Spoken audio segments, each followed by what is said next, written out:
Welcome to Moranji seven channel. మన channel name వచ్చి Moranji seven channel. గ్రామీణ వాతావరణంలో ఉండే విద్యార్థుల కోసం నేను చేస్తున్న, పట్టణ ప్రాంతంలో ఉండే విద్యార్థుల కోసం నేను చేస్తున్న ప్రయోగం. అంటే ప్రయోగం అని కాదు, అందించే కంటెంట్, ఫ్రీ కంటెంట్ అందిస్తున్నాను. మన ఛానల్ నేమ్ వచ్చేసి మోరాంజీ సెవెన్ ఛానల్. నువ్వు యూట్యూబ్లో కానీ గూగుల్లో కానీ సెర్చ్ చేస్తే రావడం జరుగుతుంది. అది సబ్స్క్రైబ్ అని చెప్పి కొడితే బెల్ బటన్ ఉంటుంది, ఆల్ అనే నోటిఫికేషన్ రావడం జరుగుతుంటుంది. ఇప్పుడు మనం ఎకానమీలో, ఇది ఇండియన్ ఎకానమీలో టాపిక్ వచ్చేసి 10th ప్లాన్ చెప్పుకోవడం జరిగింది. ఇంతకుముందు మనం 8th plan, 7th plan, 8th plan, 9th plan, అలాగే 10th ప్లాన్ కూడా చెప్పుకోవడం జరిగింది. మనం వరుసగా కంటెంట్ ఇస్తున్నాం. గ్రూప్ 2లో ఎకానమీకి సంబంధించిన, గ్రూప్ 1, గ్రూప్ 3, గ్రూప్ 4లో కూడా, అలాగే కానిస్టేబుల్, ఎస్ఐకి, అలాగే ఎస్ఎస్సి, జీడీ, అగ్నివీర్లో ఏదైనా సరే ప్లానింగ్ అంటే ప్రణాళికల గురించి నీకు టాపిక్ ఎంత ఇంపార్టెంటో గుర్తుంచు. ఎకనామిక్స్లో ప్లానింగ్లోనే టాపిక్ లేకుండా నీకు క్వశ్చన్లు పడవు. మనం ఇంతవరకు చెప్తున్నాం, క్వశ్చన్లు రావడం జరుగుతుంది. మనం వచ్చేసి ఇప్పుడు 10th ప్లాన్ గురించి చెప్పుకోవడం జరిగింది. 10th ప్లాన్ ఇయర్ వచ్చేసి 2002 నుంచి 2007 వరకు ఉంటుంది. చైర్మన్ వచ్చేసి వాజ్పేయి గారు. చైర్మన్ అంటే ప్రధానమంత్రిని చైర్మన్ గారు తీసుకోవడం జరుగుతుంది. ఆయన పేరే వాజ్పేయి గారు. అలాగే డిప్యూటీ చైర్మన్ గారు వచ్చేసి కేసీ పంత్ గారు.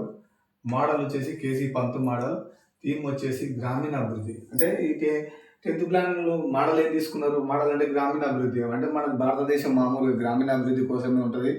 గ్రామాలే పట్టుకొమ్మలని గాంధీ గారు చెప్పడం జరిగింది. అలాంటి గ్రామీణ అభివృద్ధి గురించి 10th ప్లాన్లో తీసుకోవడం జరిగింది. యాక్చువల్గా గ్రోత్ ఎంత అనుకున్నారు? 8%. కానీ సాధించింది ఎంత? మనం 7.6% సాధించినాం. అంటే 8%కి దగ్గరగా సాధించడం జరిగింది. దీనికి ఏంటంటే వ్యవసాయ విధాన ప్రకటన. అంటే వ్యవసాయ విధానమే ఎంచుకోవడానికి కారణం ఏంటంటే భారతదేశంలో మనకి ఇప్పుడున్న ప్రకారం 120 కోట్ల పైన జనాభా ఉంది. అదే 2002లో కనీసం 90 కోట్లు, 95 కోట్లకు దగ్గరలో ఉంటుంది. అలాంటిది ఈ 90 కోట్లు ఇంతమంది జనాలకు మనకు నిత్యావసరాలు, అలాగే ఆహారం అందించాలంటే మన వ్యవసాయంకు ఎక్కువ ప్రాధాన్యత ఇవ్వడం జరుగుతుంది. ఎందుకంటే ఇంతమందికి ఆహారం అందించాలంటే ఖచ్చితంగా వ్యవసాయానికి మొదటి ప్రాధాన్యత ఇవ్వడం జరుగుతుంది. ఎల్పిజి నమూనా అంటే ఇంతకుముందే చెప్పుకున్న 9th ప్లాన్లో ఎల్పిజి నమూనా గురించి 7th ప్లాన్లో చెప్పుకోవడం జరిగింది. ఎల్పిజి అంటే లిబరలైజేషన్, ప్రైవేటైజేషన్, గ్లోబలైజేషన్. అంటే మన పివి నరసింహారావు గారు, మన్మోహన్ సింగ్ గారు ఏం చేశారు? 92, 93 ఆ ప్రాంతంలో బాగా మనము అంటే మామూలుగా పెట్టుబడులు రాక చాలా రూపాయి విలువ తగ్గించుకోవడం జరిగింది. అట్లాంటి మూమెంట్లో వాళ్ళు ఏం చేసారు? ఎల్పిజి అనే ఒక నమూనా తీసుకురావడం జరిగింది. లిబరలైజేషన్, ప్రైవేటైజేషన్, గ్లోబలైజేషన్తో పెట్టుబడులకు సరళీకృతం చేసి, అలాగే ప్రైవేటైజేషన్ అంటే కొన్ని దాంట్లో ప్రైవేటైజేషన్ 50% పైన ఇవ్వడం జరిగింది. గ్లోబలైజేషన్ అంటే ప్రపంచాన్ని మన భారతదేశానికి అనుసంధానం తీసుకురావడం జరిగింది. ఈ దాంట్లో కేసీ పంత్ గారు ఒక సాంఘిక పెట్టుబడులను తీసుకొని సాంఘిక పెట్టుబడులను చర్చించడం జరిగినది. 2003 ఇప్పుడు మనం మామూలుగా ఈ ఇంట్రడక్షన్ చెప్పుకోవడం జరిగింది. అయితే ఈ 10th ప్లాన్లో మనకి ఏమన్నా పథకాలు స్టార్ట్ చేసిరా? ఆ పథకాల దాని గురించి మనం డిస్కస్ చేసుకోవడం జరుగుతుంది. ఏమేమి పథకాలు స్టార్ట్ చేసిరు, అసలు ఆ పథకాలకు సంబంధించిన మనం డిస్కస్ చేసుకుందాం. ఫస్ట్ ఆఫ్ ఆల్ 2003లో జనాభా స్థిరీకరణ నిబంధనలు అంటే జనాభాను పెంపుదల లేదా జనాభా లెక్కింపు, దానికి సంబంధించిన విషయాల గురించి ఒక నిధిని ఏర్పాటు చేసుకోవడం జరిగింది. మనం దాన్నే జనాభా స్థిరీకరణగానే 2003లో ఏర్పాటు చేసుకోవడం జరిగింది. 2003లో విలువ ఆధారిత పన్ను అంటే ఏదైతే ఒక ప్రొడక్ట్ యొక్క విలువ ఉంటుందో దానికి అనుగుణంగా మనకు ఒక పన్ను విధించుకోవడం జరిగింది. దానికి విలువ ఆధారిత పన్ను విధించడం జరిగింది. దాన్ని 2003లో అండ్ వ్యాట్ అని కూడా అనొచ్చు, దానికి సంబంధించిన పన్ను వేసుకోవడం జరిగింది. ఫిబ్రవరి 14, 2004లో పురా, ఇంతకుముందు నవ్యగాంధీ నమూనా అన్నారు, 7 రాష్ట్రాల్లో నమూనా జరిగింది. దీని గురించి మనకు ఏపీజే అబ్దుల్ గారు నవ్య కళ అని, దాని కళ అని కూడా చెప్పుకోవడం జరుగుతుంది. పురా అని ఇది ఎప్పుడు ఫిబ్రవరి 14, 2004లో ప్రవేశపెట్టడం జరిగింది. దీనికి చాలా ఏంటంటే పురా ఏంటంటే గ్రామీణ ప్రాంతాల్లో అంటే అత్యవసర పథకాలు అవసరాల గురించి చేర్చుకోవడం జరిగింది. 2004లో జాతీయ పనికి ఆహార పథకం, మీకు తెలుసు జాతీయ పనికి ఆహార పథకం అని. ఇంతకుముందు బియ్యము అవి ఇస్తుండే, అంటే పని చేసినాక బియ్యం 5 కిలోలు, 10 కిలోలు ఇస్తుండే. అది ఎప్పుడు ప్రవేశపెట్టుకోవడం జరిగింది? 2004లో జాతీయ పనికి ఆహార పథకం ప్రవేశపెట్టుకోవడం జరిగింది. 2004లో కస్తూర్బా గాంధీ విద్యాలయాలు ఏర్పడింది. ఇప్పుడు మహిళలకు అధిక ప్రాధాన్యత ఇస్తారు. ఎవడైతే బడి మానేసి మనకి ఇంటి దగ్గర సగం మధ్యలో మానేసిన వాళ్ళు, అలాగే పేద మధ్యతరగతి బాలికలు ఎవరైతే ఉంటారో వాళ్ళ కోసం ఏం చేశారు, కస్తూర్బా గాంధీ విద్యాలయాన్ని ఎప్పుడు స్టార్ట్ చేసుకోవడం జరిగింది, 2004లో స్టార్ట్ చేసుకోవడం జరిగింది. 2005లో భారత నిర్మాణ అనే ప్రోగ్రామ్ స్టార్ట్ చేసుకోవడం జరిగింది. ఏం ప్రోగ్రామ్? భారత నిర్మాణ అనే ప్రోగ్రాము స్టార్ట్ చేసుకోవడం జరిగింది. అలాగే ఆరోగ్య సేవలకు ఎక్కువ ప్రాధాన్యత ఇచ్చేదా మనము ఏప్రిల్ 12, 2015లో జనని సురక్ష యోజన అనే ఒక పథకం ప్రారంభించుకోవడం జరిగింది. 2005లో మన విద్యుత్ మామూలుగా గ్రామీణ వాతావరణ ప్రాంతంలో విద్యుత్ ఎక్కువ అవసరం ఉంటుంది. అలాగే దానికోసం ఏం చేశారు, 2005లో రాజీవ్ గాంధీ గ్రామీణ విద్యుదీకరణ యోజన ఎప్పుడు స్టార్ట్ చేసినా 2005లో స్టార్ట్ చేసుకోవడం జరిగింది. అలాగే 3 డిసెంబర్ 2005లో జేఎన్ఎన్ఆర్ఎం ఏర్పాటు చేసుకోవడం జరిగింది. అలాగే ఇది ఏం చేశారు, 2015లో అటల్ మిషన్లో అమృత్గా మార్చారు. అమృత్ అంటే తెలుసు మీరు, మామూలుగా మన సంబంధించిన మొత్తం దేవాలయాలు మన గ్రామీణ వాతావరణం దానికి సంబంధించిన చేర్చుకోవడం జరిగింది. అలాగే 12 ఏప్రిల్ ఎన్ఆర్హెచ్ఎం 2005లో స్టార్ట్ చేసుకోవడం జరిగింది. మీకు బ్రీఫ్గా ఇవ్వడం జరుగుతున్నది దీని గురించి.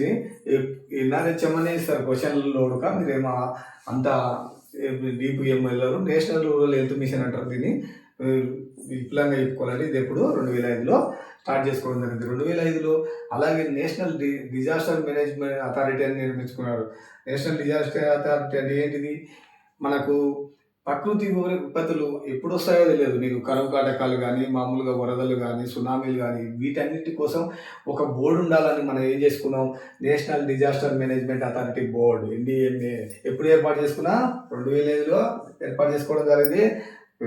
మీరు గ్రహించగలరు. అలాగే ఆత్మ అంటే ATMA 2005లో అగ్రికల్చర్ టెక్నాలజీ మేనేజ్మెంట్ యాక్ట్ ఇది తీసుకొచ్చుకోవడానికి, అగ్రికల్చర్లో మేనేజ్ చేసుకోవడానికి ఒక యాక్ట్ అవసరమైంది. అప్పుడు ఏమైంది, 2005లో ATMA ఆత్మ అనే అగ్రికల్చర్ టెక్నాలజీ మేనేజ్మెంట్ యాక్ట్ తీసుకురావడం జరిగింది. అలాగే 2005లో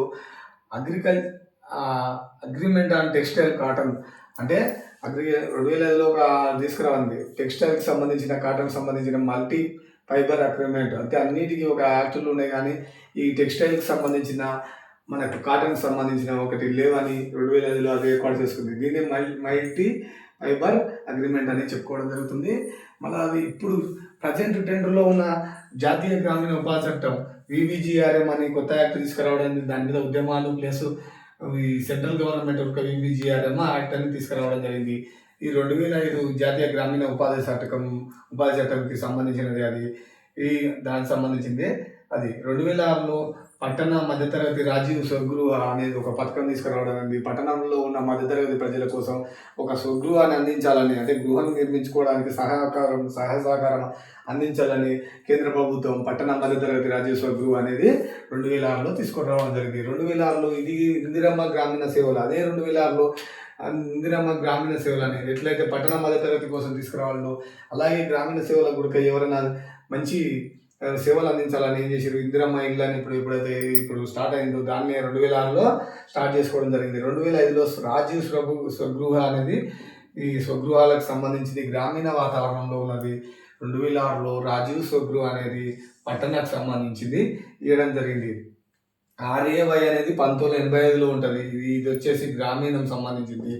దీన్ని 2016లో PMAY అనేది రూరల్ దాంట్లో కలపడం జరిగింది. అలాగే RAY అనేది 2009లో స్టార్ట్ అయినది. PMAY అర్బన్లో 2010లో మీకు అంటే అలా కలిపేయడం జరిగింది.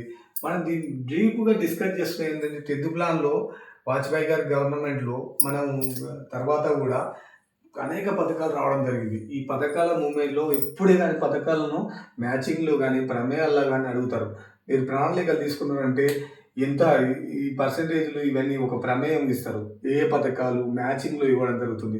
మీరు డీప్గా డిస్కషన్ చేసుకుంటే ఇలా చదివారు అనుకో, మీరు ఏ ఎగ్జామ్ ఇచ్చినా కానీ, ఎంత టఫెస్ట్ ఎగ్జామ్ ఇచ్చినా కానీ మీకు బాగా గుర్తుండడానికి ఒక ఆస్కారం ఉంటుంది. ఎప్పుడే కానీ ఈ విధంగా పాయింట్ వైజ్ చదువుకున్నారనుకో మీకు చాలా ఇబ్బంది ఉండకుండా ఉంటుంది. అందుకే మనం ప్రతి దాంట్లో క్లుప్తంగా ఇస్తున్నాను. మీకు టాపిక్లో మీకు కంటెంట్ ఎక్స్క్లూజివ్గా ఇస్తున్నాను. మన ఛానల్ More-N-G7 ఛానల్ మీరు సబ్స్క్రైబ్